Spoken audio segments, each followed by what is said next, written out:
اگلا سوال واجد حمید بھائی کا ہے۔ وہ کہتے ہیں کہ بچے کے کان میں اذان اور اقامت کے سلسلے میں جو روایات ہیں ان کی سندیں کیا صحیح ہیں؟ دیکھیے، اس بارے میں کوئی صحیح حدیث نہیں ہے۔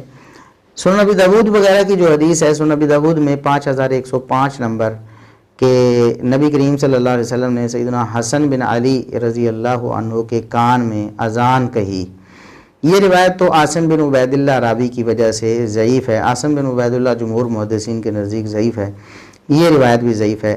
اب اذان اور اقامت کے بارے میں بھی ایک روایت ہے کہ ایک کان میں اذان دوسرے میں اقامت، مسند ابی اعلیٰ میں 6780 نمبر، لیکن اس میں بھی یحییٰ بن علاء متروک راوی سخت ضعیف ہے، اور مروان بن سالم کذاب وضاح ہے، یعنی یہ پکی جھوٹی پیٹنٹ جھوٹی روایت ہے، اس کا کوئی اعتبار نہیں۔ اسی طرح شعب الایمان بہقی میں 8255 نمبر پہ ایک روایت ہے کہ نبی کریم صلی اللہ علیہ وسلم نے حسن بن علی رضی اللہ عنہ کے ایک کان دائیں کان میں اذان اور بائیں کان میں اقامت کہی، تو اس کی سند محمد بن یونس قدیمی اس میں کذاب ہے، یعنی یہ بھی جھوٹی روایت ہے۔ تو ایسی کوئی روایت ثابت نہیں جس سے بچے کے کان میں اذان دینے کا ثبوت ملتا ہو۔ بعض اہل علم کو یہ غلطی لگ گئی اور انہوں نے سمجھا کہ شاید ابو داؤد اور ترمذی وغیرہ کی وہ جو روایت ہے عاصم بن عبید اللہ والی وہ حسن ہے یا قابل حجت ہے، تو اس بنا پر انہوں نے فتویٰ دے دیا۔ وہ اللہ کے ہاں معجور ہو جائیں گے، اپنی خطا پر بھی ایک اجر ملے گا، انہوں نے اللہ سے ڈرتے ہوئے ایک فیصلہ کیا۔ لیکن دلائل سے یہ بات ثابت ہو چکی ہے کہ عاصم بن عبید اللہ ضعیف راوی ہے، وہ ثقہ نہیں ہے، اور یہ حدیث بھی ضعیف ہے۔ اب بعض اہل علم ایسے بھی گزرے ہیں جنہوں نے ان حدیثوں کو تو ضعیف ہی مانا، لیکن انہوں نے سمجھا کہ شاید اس پر تواتر عملی ہے یا اجماع امت ہے، اور اس بنا پر انہوں نے کہا کہ یہ جائز ہے۔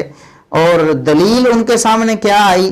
وہ جامع ترمذی کی ایک عبارت تھی امام ترمذی رحمہ اللہ تعالیٰ کے الفاظ کے والعمل علیہ، جس طرح ان کا عام ایک انداز ہے امام ترمذی رحمہ اللہ تعالیٰ کا کہ وہ عمل امت کا نقل کرتے ہیں کہ اس بات پر صحابہ و تابعین اور تبع تابعین کا عمل ہے، اس پر امت کا عمل ہے، اس پر تمام علماء کا عمل ہے۔ تو انہوں نے سمجھا کہ شاید یہ عبارت بچے کے کان میں اذان کے حوالے سے ہے۔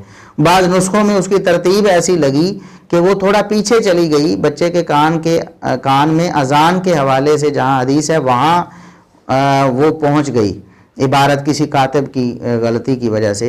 تو انہوں نے سمجھ لیا کہ شاید یہ عبارت بچے کے کان میں اذان کے حوالے سے ہے، حالانکہ معتبر نسخوں میں اگر آپ دیکھیں تو عبارت کیا ہے؟ وہ عبارت یہ ہے وَالْعَمَلُ فِي الْعَقِيقَةِ عَلَى مَا رُوِيَ عَنِ النَّبِيِّ صلی اللہ علیہ وسلم، کہ اس عقیقے کے بارے میں عمل نبی کریم صلی اللہ علیہ وسلم کی حدیث پر ہے۔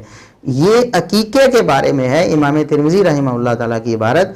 امام ترمذی رحمہ اللہ کی عبارت کوئی بھی عمل کے حوالے سے کہ امت کا عمل ہے یا تعامل ہے، اذان کان میں اذان کے حوالے سے ایسی کوئی عبارت امام ترمذی رحمۃ اللہ علیہ کی نہیں ہے۔ دراصل اس عبارت کو نہ سمجھنے کی وجہ سے یا سمجھنے میں خطا واقع ہونے کی وجہ سے انہوں نے سمجھ لیا کہ اس پر تعامل ہے اور یہ کل اجماع ہے، لہٰذا ایسا کیا جا سکتا ہے، جیسا کہ شیخ زبیر علی زئی رحمۃ اللہ علیہ بھی اسی بات کے قائل تھے کہ روایات اگرچہ ضعیف ہیں لیکن امت کا عمل ہے، لیکن وہ بات ثابت نہیں ہے، وہ بات درست نہیں ہے۔ معتبر نسخوں میں واضح طور پر یہ الفاظ لکھے ہوئے ہیں وَالْعَمَلُ فِي الْعَقِيقَةِ، کہ عقیقے کے بارے میں جو حدیث ہے نبی کریم صلی اللہ علیہ وسلم کی، اس پر امت کا عمل ہے، ساری امت اس پر عمل کرتی ہے۔ لہٰذا بچے کے کان میں اذان کہنے کے حوالے سے کوئی شرعی دلیل نہیں ہے۔